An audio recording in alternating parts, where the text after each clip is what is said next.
यो हो कोदो। हजुरमध्ये कतिपयलाई कोदोको बारेमा थाहा छैन होला। स्वास्थ्यको लागि असाध्यै राम्रो र अहिलेको समयमा अत्यन्तै माग भइरहेको र रोटी खानको लागि, सुगरको पेसेन्टको लागि, हरेक व्यक्तिको लागि कोदोको आँटो ढेँडो, कोदोको ढेँडो रोटीहरू असाध्यै राम्रो मानिन्छ र कोदोको मोमोहरू पनि अहिले आएर बनाउन थालिएको छ देश विदेशमा। र साथै कोदोको रक्सी पनि असाध्यै महँगो र नेपालमा ब्रान्डिङ हुन लागेको भइसकेका रक्सीहरूमा पर्छन् कोदोबाट बन्ने रक्सी चाहिँ। र यहाँनिर यस्तो राम्रो कोदो देखिएको छ। हजुरहरूले कतिपय ठाउँमा कोदोको पिठोहरू देख्नु भएको छ होला, तर कोदोको बुटो नै नदेखेको पनि हुनसक्छ। र अहिलेको समयमा सामाजिक सञ्जालमा रहने व्यक्तिहरूले अवश्य पनि देख्नु भएको छ होला। यहाँ असाध्यै राम्रो फलेको छ। यसलाई चाहिँ ठटाइन्छ, त्यसपछि माडेर फेरि त्यसलाई मजाले सुकाएर, पखालेर सुकाएर त्यसपछि कोदोको रोटीहरू, अन्य परिकारहरू बनाइन्छ। देख्न सक्नुहुन्छ यहाँनिर गाउँघरमा यस्ता यस्ता चिजहरू प्रशस्त देख्न पाइन्छ।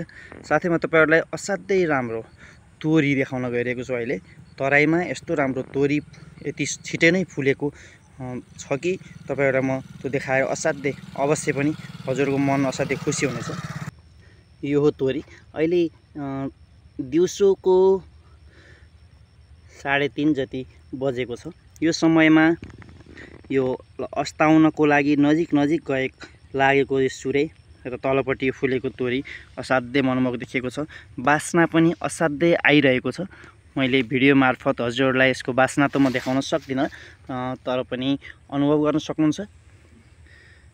अहिले दिउँसोको समय भएर त्यति माउरीहरू छैनन्, तर यसमा बिहान बेलुका असाध्यै बाक्लो माउरीहरू आएर बस्ने गर्दछन्।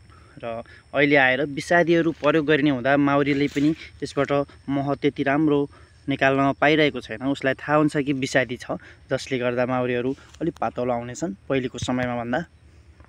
यता पनि देख्न सक्नुहुन्छ मजाले तोरीहरू छ र कतिपय ठाउँमा भर्खर छर्दैछ। अहिले मौसमको थोरै अनुकूलता नभएको कारणले, पानी अलि पछिसम्म परेको कारणले तोरी छर्नको लागि ढिलो भएको छ। यो खेतहरूमा भने बारीहरूमा पहिले नै राम्रो तरिकाले फुलिरहेका छन्।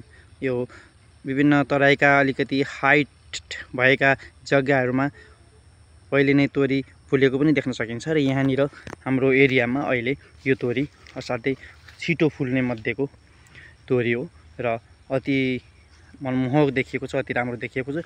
हजुरहरूकोतिर यस्तै गरी तोरी छ कि छैन, के छ, अवश्य पनि कमेन्ट गर्नुहुनेछ भन्ने आशा गर्दछु। भिडियो अन्तिमसम्म हेरिदिनु भएकोमा धेरै धेरै धन्यवाद। फेरि भेटौँला। हस्त नमस्ते।